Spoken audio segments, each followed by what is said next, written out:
দুর্গাপুজো নিয়ে ছোটবেলায় যে একটা আনন্দ থাকে সেই আনন্দটা এখন আর আমার নেই। তবু বেরোতে হয় একটুখানি ঠাকুর দেখতে, তাই বেরিয়েছি। এই যে এসছি একটা প্যান্ডেলে, এইটা হচ্ছে আমাদের বামুনপুকুরেই।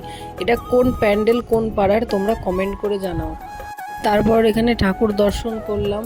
এই মন্দিরের সামনে একটু ছোটোখাটো মেলা মতো বসেছিল, এই যে বাচ্চাদের খেলনা বসেছে, এখানে আবার স্টেজ হয়েছিল প্রোগ্রামের জন্য।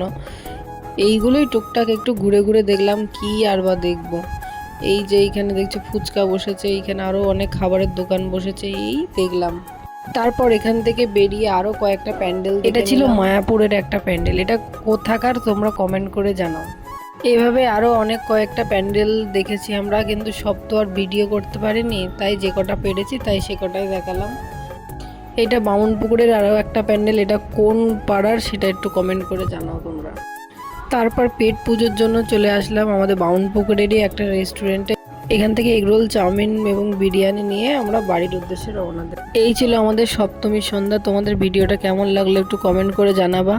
আর সকলকে শুভ শারদীয়ার অনেক অনেক প্রীতি, শুভেচ্ছা এবং অভিনন্দন। সবাই খুব ভালো করে পুজো কাটাও। Tata, bye. আবার দেখা হবে পরবর্তী কোনো ভিডিওতে।